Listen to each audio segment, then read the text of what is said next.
Welcome to another exciting episode of American Warrior Radio, coming to you since 2009. If you or someone you know has ever worn the uniform of the Army, Navy, Air Force, Marines, Coast Guard, Space Force, or National Guard or Reserves, you've come to the right place, American Warrior Radio. We're always efforting to bring you news, notes, interviews, and current events for all things military and veteran related. The bumper music for American Warrior Radio is provided by none other than combat veteran and mill hop artist Stephen Hobbs. Thank you, Stephen. With that said, let's kick the tires and light the fires and get this episode off the ground.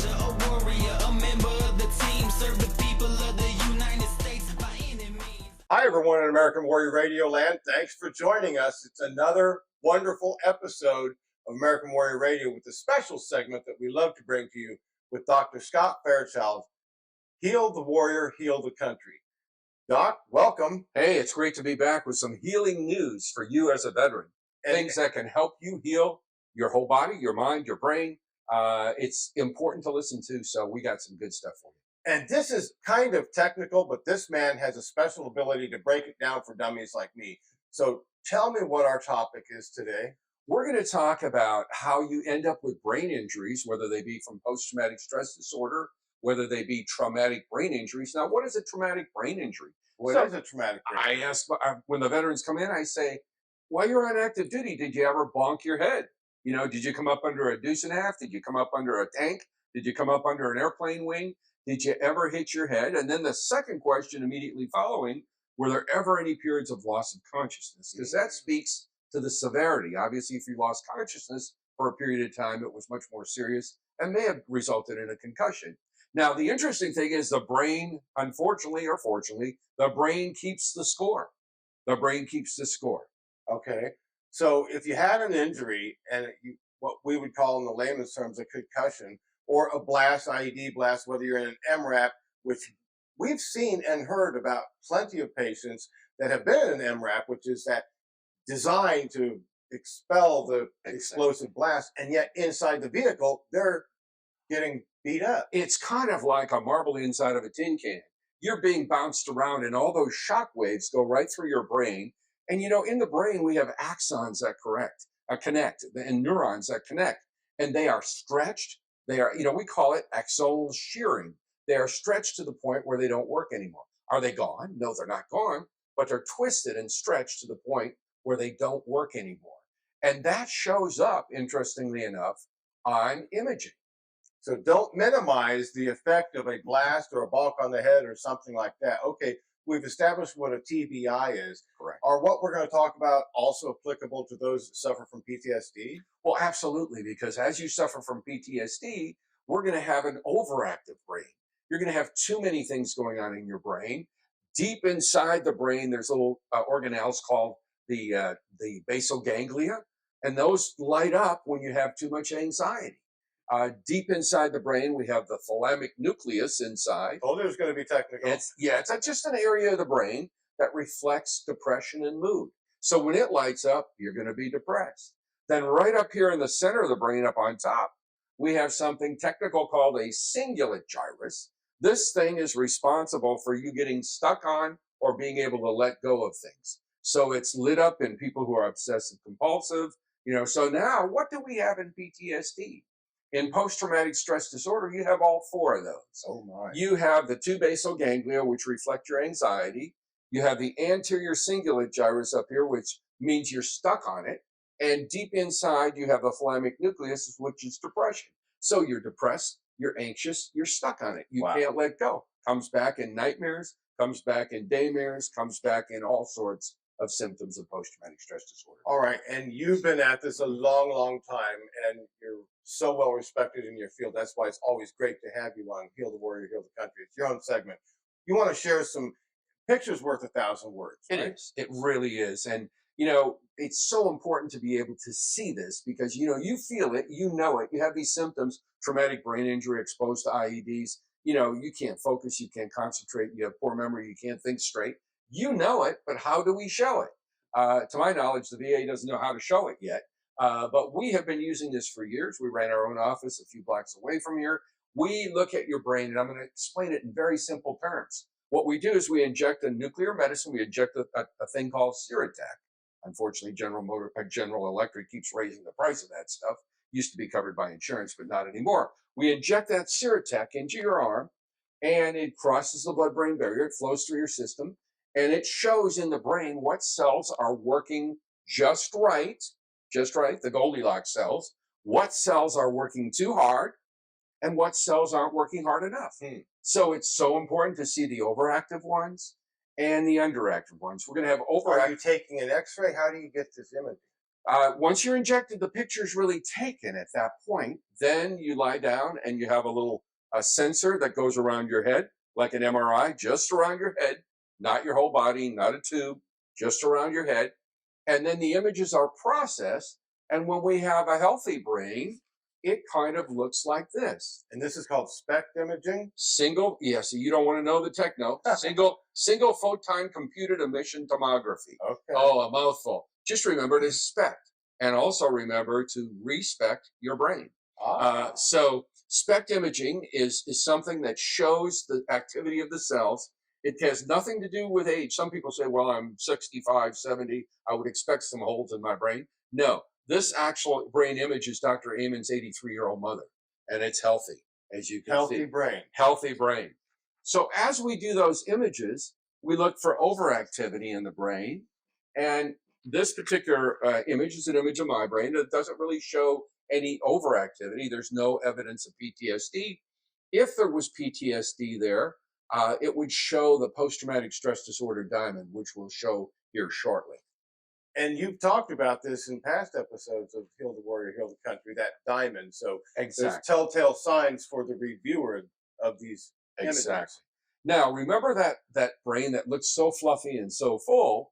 It's important to realize that once you've experienced head trauma, and this trauma could come from IEDs, it could come from being inside of the tin can, it could also come from having a whole lot of surgeries and general anesthetic in a short period of time. It can come from sleep apnea. Many of these things service connected. What happens is we see that certain areas of the brain are not getting oxygen. These areas of the brain, we call it, they're not perfused with oxygen. They're not getting the oxygen they should have. And in these images, it looks a little bit like holes in your brain.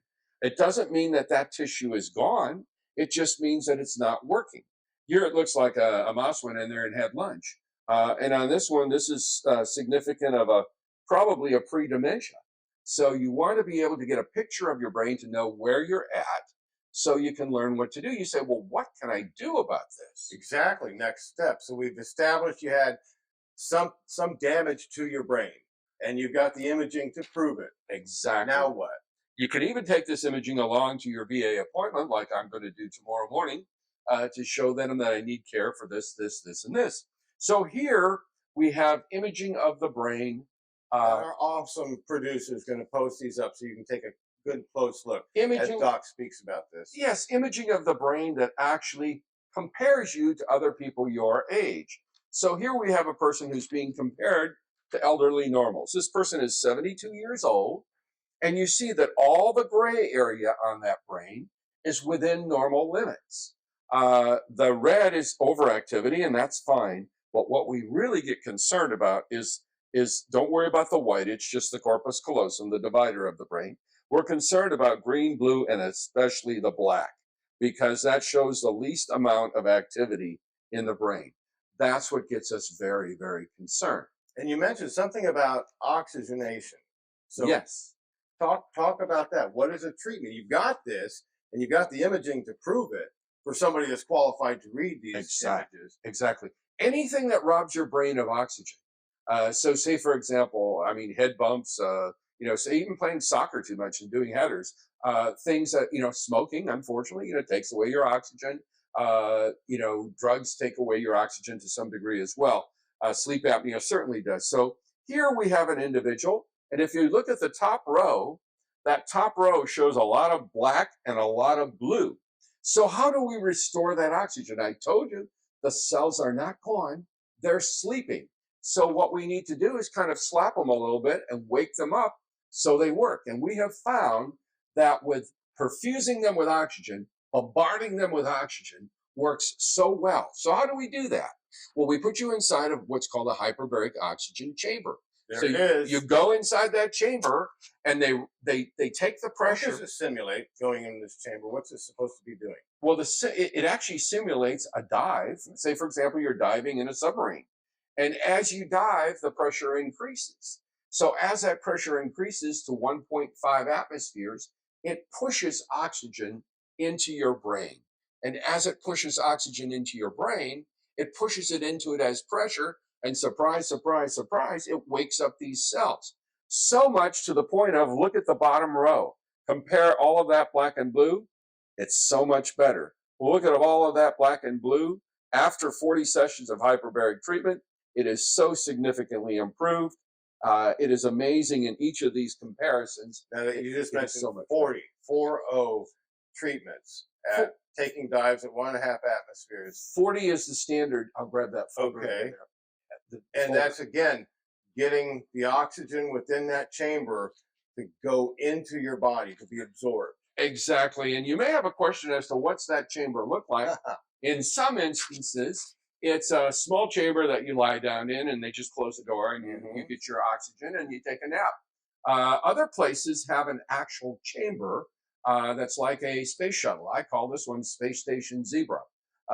And you can walk in the chamber. You put a helmet on to blow the oxygen through you breathe the oxygen through the helmet. And sometimes, here I am, you look a little like an astronaut. You spend about an hour in there, maybe 3 times a week, and you get significant improvement. Now, what if I'm in Montana or Utah? Are these hyperbaric chambers available nationwide? They are available nationwide, and there's a study. If you look at the hyperbaric chamber study on 39 veterans, and there's significant improvement. You can also go to the 22 Project online, and you can see the testimonials. Navy SEALs. I particularly remember a young lady who was in Iraq, and she was exposed to an IED, and she just lost her life. Basically, she couldn't focus, she couldn't concentrate, she couldn't hold a job, she couldn't take care of her child. And after she went through this program and 40 sessions of the hyperbaric treatment, she said, "Oh my God, I got myself back. I got myself back. I could actually think, focus, concentrate. I'm now working. I'm now taking care of my child." She said the Beverly or the Beth or whoever it was came back. And so it's so important to be able to be aware of these services, to take advantage of these services. And because they're curative in nature. They are. Now, let's say, Doc, because you're so experienced in this, you go through the program of 40, and you're going to mention an outfit that's helping out vets, 40 dives. Do you have to refresh? Do you have to come back and do some follow-ups? They are finding that this evidence, waking up these cells, is largely permanent. Wow. It lasts. Now, I suspect, you could follow it throughout the years because, there'll be going to be places you may, in your life later on, bonk your head again or deprive yourself of oxygen. But it's nice to have this consistently. It stays that way. There are some research studies going on right now to test how long it lasts. But again, it's kind of like riding a bicycle. You finish it and then it's done. I mean, these cells are awake. You're firing on all cylinders. You've had an overhaul of the motor in your head. Yep. Which and is it's fantastic. curative. It's actually helping the brain heal itself with oxygen. And you mentioned before this outfit, there's a nonprofit that's helping out vets. There is. It's called the 22 Project. Look it up online. It's in Delray Beach. Alex Cruz started it many years ago. He and his wife have done a great job with it. They get donations from the community.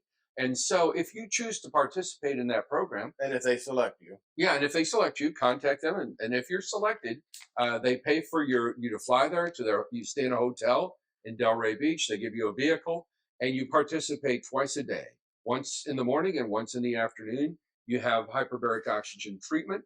They also have some groups that are ongoing that will help you with the other adjustments in your life. You believe in it, so I believe in it. You can trust what this man is saying.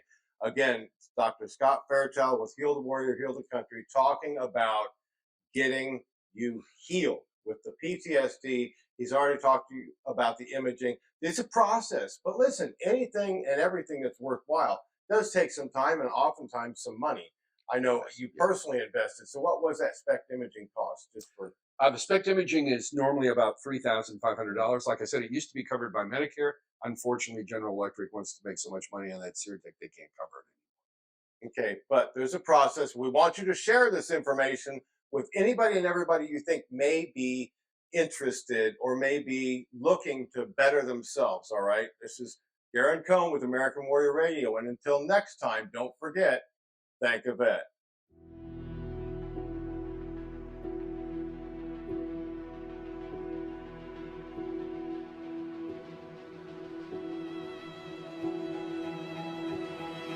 Hi everyone, it's Garren Cone with American Warrior Radio. I'm here with my good friend Christian. We're here to deliver a very important message about a crisis in our land. Suicide prevention, more specifically, veteran suicide prevention. 22 a day are taking their own lives. This must stop. This can't continue. If you or someone you know is contemplating suicide, please know that God has tomorrow planned for you. Don't take your own life, and just remember, suicide is a permanent solution to a temporary problem.